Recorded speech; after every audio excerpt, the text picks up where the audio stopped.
class. This is another edition of Bible Knowledge Book 3 with me, Sadama. So we are still doing Luke, and today we're going to talk about the parable of the great feast. So let's be together as we are continuing with our journey in Bible knowledge. So we talk about the parable of the great feast, which is Luke 14, verse 15 to 24. So the aim or the reason that made Jesus to talk about this parable or to narrate this parable was that he was responding to the comment of a certain man in the house of the Pharisee. So from here, Luke 15, verse 15, said, "How happy are those who will down at the feast in the kingdom of God." So he was responding to this saying. So Jesus told the parable of the great feast to teach about the banquet in God's kingdom. So this is the reason that made Jesus to speak this parable. He was responding to a man in the Pharisee's house, whereby he was thinking about or asking about how the people be happy on the great feast that is in heaven, in the kingdom of God. Now, let's narrate the parable. So there was once a man who was giving a great feast to which he invited many people. So this is Jesus talking about a certain man. It is a parable now. So he said that there was once a man who was giving a great feast to which he invited many people. When the feast was ready, he sent his servant to call guests, but they all gave excuses. So a feast is like a party, right? For example, a birthday party. Yeah, whereby people gather and eat and drink and celebrate, they dance, whatever it can happen. So he called for a lot of people to come, the guests, especially the people of his own social status. So the first one told the servant that he had just bought a herd, that is a field. So he had to go and see it. When the first person received the message about the feast, he said that he had just bought a field.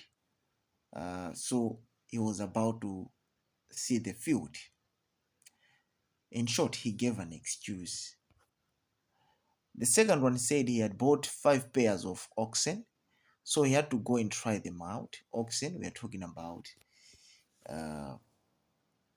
male cattle, right? So they are used to cultivate using a plow, cultivate in farms. So he went to see these oxen. The third one said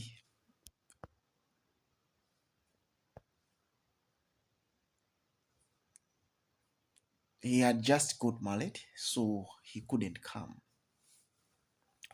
So everyone gave excuses. The master got furious to hear these excuses. So he sent a servant to invite all the marginalized and outcasts for the feast. All right, now, let us break this, especially in TGO.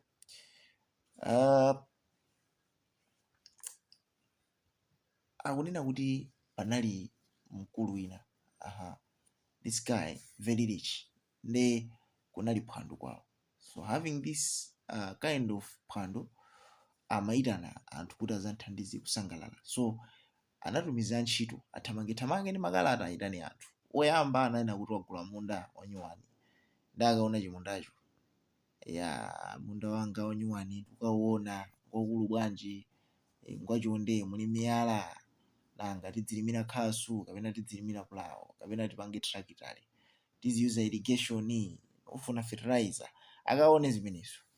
In short, the second one anena kuti iye wagula ng'ombe ndithu zotipula zazimuna zathanzi ndafuna akazione ndithu kunena kuti kodi ng'ombe zimenezi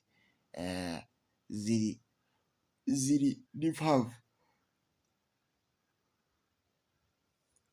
zotani opita nazo kumunda kukayesa kuti zikatipule.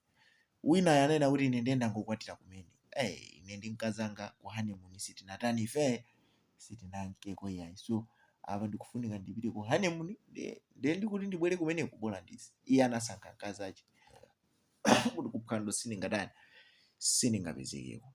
So mwini phwando anakwiya kwambiri, anayena kuti kayitaneni aliyense sopano anthu amene ndi opanda pake munsewu. Komanso maoutcast ndi anthu amene amatengedwa kuti anthu osalidwa akunja like that, so call them to come. Si anthu ofunikira akana. That's what the master commanded the servants to do. So mu phwando limeneli, mu parable imeneyi muli ma characters a wanthu. We have the feast itself, characters in the parable. The feast represents the kingdom of God, you see. So the host, the master, who is the master as well, represents God. The servant represents Jesus. Those who are going out to call other people represents Jesus. The first invited, those in the streets and alleys of town, alleys ni mtimiseu tingono, represent the Jews who were the first called to the kingdom of God. In short, anthu olemekezeka amene Bwana yamayitana aja amayimira Ayuda. Then the second invited, anthu amene anayitanidwa kachiwiri, these were the poor people, the blind, chanchani, gulu limeneli limayimira it represented the Jewish outcast. Anthu amene Ayuda amaona kunena kuti awawa ndi ndotolera misonkho, mashepherds amene oweta mbuzi, amene oweta nkhosa. They were considered as outcast, anthu okuti opanda pake, ochimwa, something like that. The last invited, anthu amene anango akokolola munsewu wacho ti ntani kutango tiyeni inuyo basi nanga titani apo. These were the Gentiles, amitundu, Amalawi, asena, ajani ndi ena otero. So that is about the parable. Similarities between this parable and the one of Isaiah. So both invitations are addressed to the Jews. Mugawerenga Isaiah 55 verse 1 to 13. Amagambaso zaphwando, a great banquet.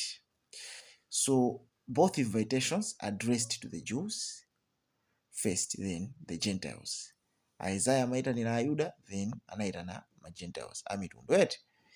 In both invitations, the poor are invited. Kose osauka natani anaitanidwa. In both invitations, the banquet meal is for free. Kose kuphwanya ndi ajaniso ndi aulere aito zimeneyo.